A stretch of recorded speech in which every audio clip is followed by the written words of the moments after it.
Welcome. This video covers contingency tables in SAS. Before we dive into that topic, we're at the start of a new module, so let's make sure that we just recap the big picture, make sure we understand what we're doing and why we're doing it.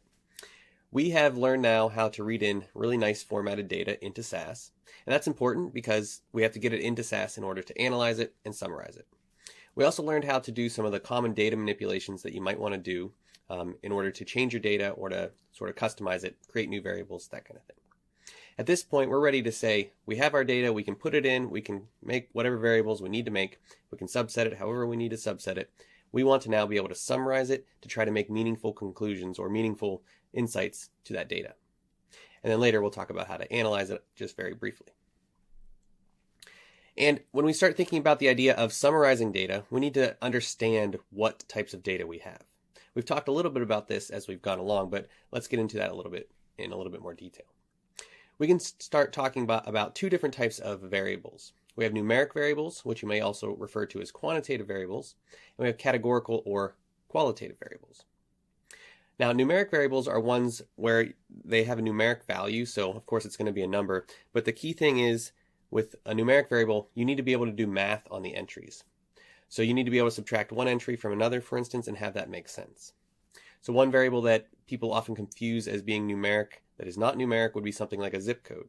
A zip code might be 15321, but you can't subtract two zip codes, right? So it's a numeric entry, but I can't subtract two zip codes and get something meaningful. So zip code, although it has numeric entries, is not a numeric variable. So again, this idea that we can do math on the variables is very important. The other type of variable is the categorical variable. And this one is just one where the entries or data values are just a label or an attribute. And so usually we think about categorical variables as taking on some number of levels that variable could take on. And there are subscales to these things that sort of are important whenever you're trying to really dig into what analysis and things you should be doing. But SAS really just has two types. SAS has CHAR, which represents a categorical or qualitative variable, and SAS has num for numeric variables. And really, we needed to make sure that we understand what type of variable we have, and then we can figure out how to summarize it appropriately.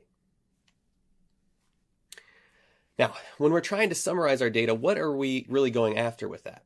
Well, what we're trying to do is usually summarize the distribution of the variable, or if we have more than one variable, the distribution of the variables together.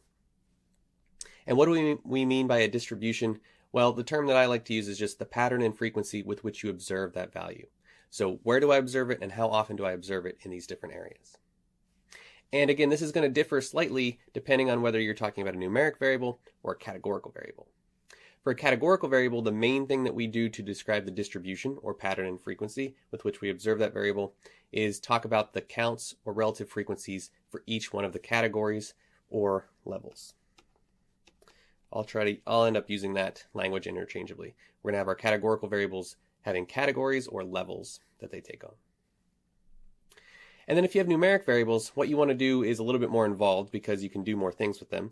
But you want to usually describe the shape of the distribution, the center of the distribution, and then the spread of the distribution. Those are the major things that we try to talk about with numeric variables. And so we'll start with categorical, and we'll talk about numeric summaries first. Then we'll do numeric variables and numeric summaries on those, and then we'll switch to doing graphical summaries on each. So in this first part, in this video, we're just going to cover contingency tables, which are a way to summarize your categorical variables and their distribution. And then the next modules, we'll start talking about things that we would do to numeric variables. So these are for numeric. This is for CHAR. But of course, we can do some of these numeric summaries for the numeric variables across different levels of a character variable or a categorical variable. After we do the numeric summaries, we'll then talk about graphical summaries, where again, we'll talk about the major plot for having just a character variable or categorical variable, and then we'll talk about the ones for the numeric variables, which there will be a little bit more involved there again as well. So hopefully you have a pretty good idea what we're doing and where we're trying to go here.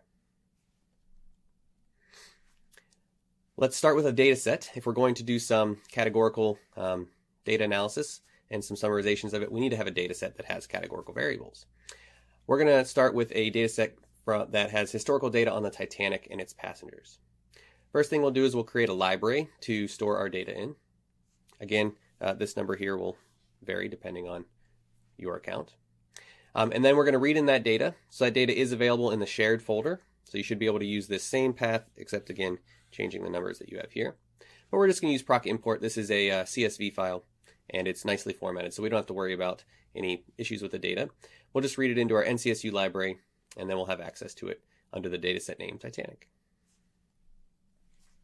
Now, anytime that you read data in, you should always sort of check it, do a quick quality check, other than just looking at the log to see if there were errors. Usually what you do is you view the dataset, so you can either look at it in the viewer that they give you in SAS Studio, or you can print out the observations and sort of do a quick check of it that way. And then usually we also do a quick proc contents to make sure that we understand how the variables were read in as well.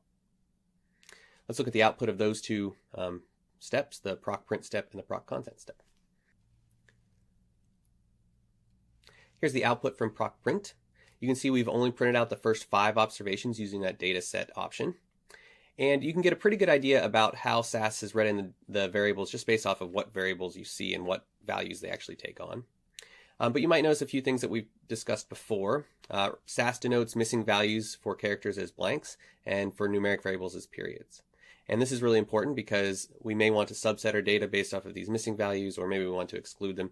So it's important to note which variables we may not have full information on. And again, proc contents is going to give us an idea of how SAS has read in these variables as either num or char, representing numeric variables, or categorical variables. Now, that is not to say that SAS knows exactly what kinds of variables these should be. For instance, there are 2 variables up here, pclass and survived, that are both truly categorical. And these are truly categorical variables, but their values are numeric. And so SAS doesn't know that these numbers that we're giving it are actually representing categories. And the survive variable only takes on 2 values, 1 or 0, 1 representing that somebody survived, and 0 representing that they died. So even though these are numeric entries, it doesn't make sense, though, to do observation 1 minus observation 3. What does it mean to do 1 minus 0 for this survived variable? It doesn't make any sense whatsoever. So survived is truly a categorical variable here. And similarly, P class here is an indicator telling us which class of ticket, I believe, the passenger had. So I think it takes on values of 1, 2, and 3. Again, even though SAS is calling these things numeric down here, these are not numeric. These are truly categorical variables. So we need to make sure that we take that into account when we do our analyses. All right, let's talk about our contingency tables now. So again, we're focusing right now on just summarizing a categorical variable, which means that its entries are labels or attributes. And again, we want to describe the distribution of that variable, which means that we want to describe the counts and frequencies with which each one of these categories comes up. And the main way we do that in statistics is we look at contingency tables. So a contingency table or a frequency table, either way, is what you want to be thinking about making. And these can be made via PROC FREQ in SAS. Here's the generic syntax for PROC FREQ. So of course we start a PROC with the appropriate statement. So we're going to use the PROC FREQ statement to start the PROC FREQ step. And as usually, we're going to specify which data set we want to be working with here. We saw the use of where statements, so this is an optional statement. You don't have to have a where in there. But if we did want to subset our data as we're running our PROC to make sure we're only looking at a certain portion of our data set, we could use a where statement here. Likewise, we don't need a by statement, but we could include a by statement if we wanted to get the same contingency table for every setting of another categorical variable. If we do use a by statement, remember we need to sort the data set first by the appropriate variables. But again, both the where and the by statements are optional. We don't need to have those. The one that we do need, though, is the table or table statement. You can use either one. And this specifies which variables we want to create contingency tables for. And you can request what we would refer to as a one-way table, which means just a frequency or contingency table for one variable, or a two-way table, which means that we look at the combination of 2 variables, or a 3-way table, 4-way table, etc., etc. And the way that you do that is, if you wanted a 2-way table, you just put an asterisk between the 2 variables. And you can request more than one table at a time. So you can see down here, we have var1 times var2 in the second one, so that's going to request a 2-way table. And then we have a space var3, and so that's also going to request a 1-way table for variable 3. All right, let's see this Oh, and then there's going to be lots of options as well. We'll inspect options a little bit more as we go. All right, let's look at creating some one-way contingency tables for our Titanic data set. We're going to focus on 3 variables here that we have. One being the embarked variable, which is where the actual journey started for that passenger. I believe there are 3 levels for that, or 3 categories. The survive variable, which takes on 1 or 0, depending on if they survived, 1, if they did not survive, 0. And then a binary sex variable here, male or female. All right, if we just want a one-way contingency table for each one of those, we can request those all in one table statement. So I'll go PROC FREQ, give it the data set I want, and then tables, specify those 3 variables separately, and we'll have 3 one-way tables. Here's the output for that. And what we want to focus on for the most part would be the parts highlighted over here. We can see that what we wanted to do was describe the relative frequency or the counts within each category, and this does exactly that. So these are the frequency, these are the number of values in a particular category. And you can see here we have 3 categories for embarked C, Q, and S, and we can see how often each one of those occurred. Likewise, we have this percent, which is the proportion, but multiplied by 100. And that just gives us an idea of, out of all of them, what percentage or what proportion were associated with this category. Again, we have this now 3 one-way tables, 1 for embarked, 1 for survived, and 1 for sex. We might be interested in how these variables relate to one another. So can we describe their joint distribution, how they are observed together? And with 3 variables, we could look at 3 different two-way tables. We'll look at one for embarked by sex, survived by sex, and then embarked by survived. Again, we can do this in one table statement by just separating the tables that we want with a space. And if I want a two-way table, I just put an asterisk between the 2 variables. Let's look at the output for that. This is the output for that first two-way contingency table. And you can see here at the top, it tells you what kind of table this is. So what variables were associated with this table. This is the embarked by sex table. And just like before, it's going to give us the same information about relative frequency and frequency. And so this is now just doing it for a combination. And these 4 values that you see here, this is a legend telling you what each one of these numbers is representing. But we can see here that there were 113 values that were both female and embarked at the C port. There were 157 that were male and embarked at the C port. And then we can see that 12% of our observations, or 0.12 if you were thinking about a proportion, embarked on the C port and were male. Again, this is just telling us about the distribution. How are we observing these 2 variables together? What's kind of nice about these two-way tables is that they also give us one-way tables on the side. So we would call these marginal tables over here on the side because they're on the margins of our table. But this is the same exact information that we had previously in our one-way tables. All right, we requested 2 other tables. Here they are. This is the table of survived by sex. And then we also got one for embarked by survived. This is great, right? We're looking at this data in now a more meaningful way. Looking at the entire data set, I can't really make heads from tails from that. But when I start summarizing data, I can start to get an idea of, of those that died, what percentage of them were men, and what percentage of them were women, that kind of thing. And then, of course, we could try to go up even further. We have 3 variables here, so maybe we would want to investigate the joint distribution of all 3 of those. How are we observing the 3 variables together? And we can do this, but it just doesn't kind of look as nice. But we can get an embarked by sex by survived 3-way contingency table. To do that, we'll just do embarked times sex times survived. And what this actually does is, since it's too hard to visualize this contingency table in 2 dimensions, because it's really a 3-dimensional table if you think about it, what SAS is going to do is it's going to split up this table into different pieces. So essentially you're going to get a conditional table, a conditional 2-way table for every setting of one of the variables. So for instance here, we're controlling by embarked equals C, and then we're just looking at a 2-way table of sex by survived. So for only those that embarked at the C port, here is the distribution for sex by survived. And again, we have those same things being reported here, frequency percent, row percent, and column percent. What this is going to do is just for every one of these ports. So we're using this first variable that was specified. That's what gets split up by default. And so now we have, for those that embarked at the Q port, here's a two-way table of sex by survived. And likewise, we'd have one more for those that embarked at the S port, two-way table of sex by survived.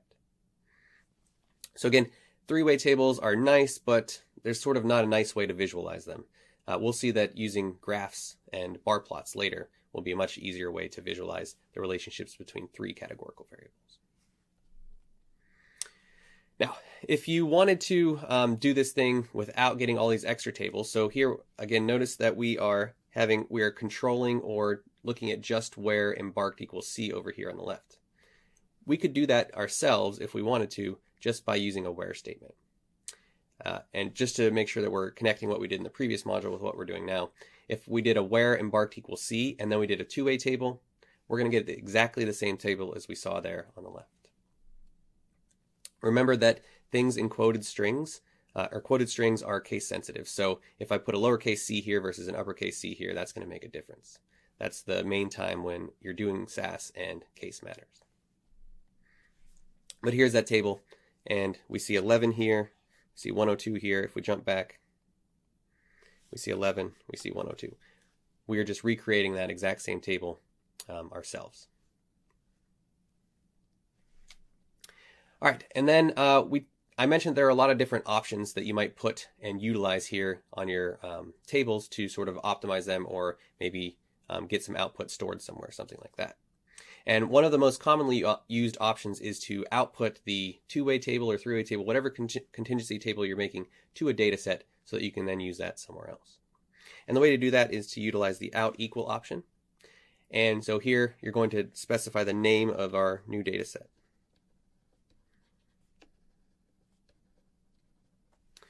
And you could use a one-level name or a two-level name here. That's up to you. Here I'm going to store this as a temporary data set in my work library. And then over here is the actual printing out of that data set. And you can see that it looks a little bit funny. It has some extra information that maybe you wouldn't think would show up there. But you do see that we get the two-way table here associated with these two variables down there. All right, we now have an idea of how to create these contingency tables to summarize our categorical variables. Let's jump into SAS and just see a couple more examples. All right, here we are in SAS, ready to create some contingency tables. We have a couple data sets in our shared folder for this module, and the one that we're going to read in for this part will be this online news popularity data set.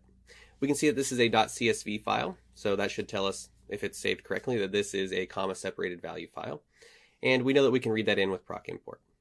Let's go ahead and set up our libraries first. So we have our snippets hopefully saved. Help us a little bit, save some time. And we want to read in this online news popularity data set, so the easiest thing to do here, well, probably not the easiest thing to do, but the thing that I would recommend doing is going to properties, getting that path to that file, and then writing that appropriate proc import step. So I'll go ahead and do that now.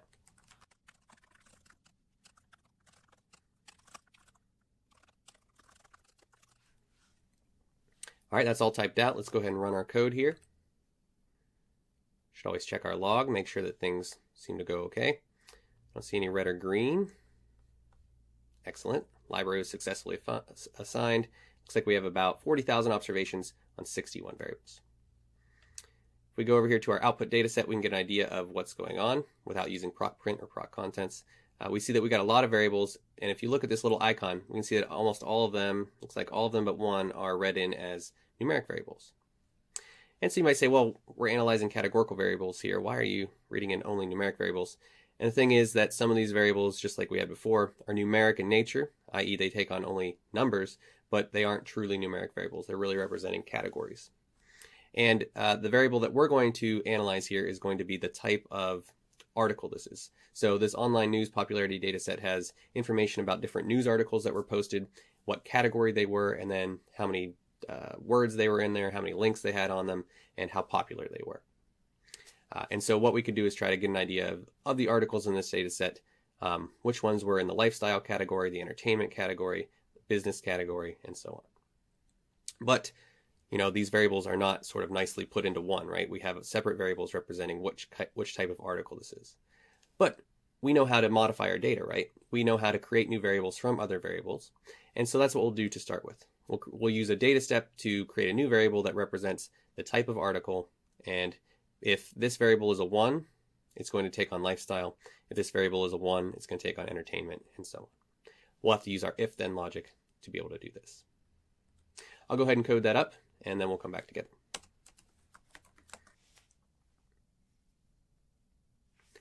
All right, I've written out the data step.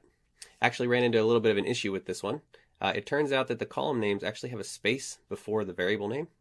For instance, if you double click on this one over here, it brings up the properties of this. And I was having trouble reading this in or dealing with this if statement. So I highlighted this and I could see that there's just this extra space here on the left. So that's kind of annoying, but it is what it is. So we're going to have to use that business that allows us to have non-standard SAS names for our variable names. So we're going to put it in a quote, and then we're going to have an N afterward. That's going to allow us to access that variable. I can check if it's equal to 1. If it is, for this one, I want to set my new variable I'm going to call type equal to business, and then I'm going to go down through all of these. Now, one thing to remember when you're creating a character variable or a categorical variable in SAS, you need to worry about the length of the variable because you don't want values to get truncated. By default, the length of a character variable in SAS is 8, and so we can see here that this one only takes up 8, but entertainment is much longer. And so entertainment would actually get truncated at 8 characters unless we do something to specify it should be longer. And so entertainment, I believe, is the longest one here, and I think it's 14 characters. So we'll use a length statement to say that the type variable, and we need to do this before we do our if-then business, the length of the type variable should be, let's go ahead and just do 16 to make sure that we get enough characters. So we'll specify the length here, then we'll do our if-then statements to create a new categorical variable called type that we'll then be able to analyze. So let's go ahead and add a proc print so that we can make sure that once this runs, our data might be looking correct. So we'll do my news, and we'll do that same obs option, obs equal 10, just to get the first 10 observations. Let's run those two steps and see what we get. Always check our log first. So here was our data step. Everything looks okay in this case. We got a couple new variables going on. That's fine. We got one new variable actually. And then proc print went fine as well. Let's go to our results then. And we can see the data set. Here's the first 10 observations. Our variable should be at the very end since we just created it. And here it is: type, entertainment, business, entertainment. Let's go make sure those top 4 look right. Entertainment, business, entertainment. Scroll back over here. See, entertainment, business, entertainment. So it looks like what we're doing here worked correctly. Now we have this new categorical variable. We can create some contingency tables about it. So we'll use PROC FREQ to do that. And we'll use a table statement. So we'll do tables, and we'll just use that variable type. That should create a nice one-way table to let us understand the distribution of the types of articles we have. Fantastic. We might want to just create a quick two-way table. Looking at our variables, there are some other ones that you could sort of consider as being categorical variables. For instance, the variable called isWeekend. That really is going to take on 1 or 0 depending on whether or not this is a weekend. So we could create a second table here for isWeekend. And I don't know if this has an extra space in it or not. Let's go ahead and do another one-way contingency table for that. Yeah. So this variable is not found. Even though I know it's there, that means that there's probably that extra space with this one as well.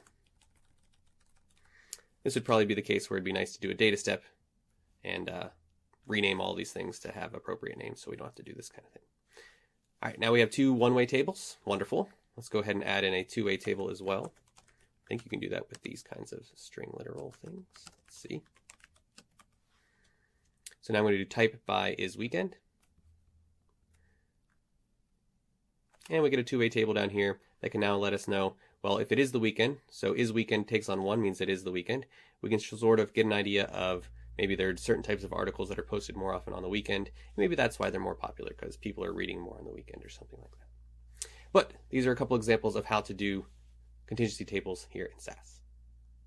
All right, hopefully you're pretty excited at this point. We are actually doing some interesting, fun things with the data that's going to allow us to understand what the data can tell us and gain some real insights. The overall goal of what we're trying to do here, remember, is describe the distribution of our variable, the pattern and frequency with which we observe it. For categorical variables, the main way we do that numerically is through a contingency table.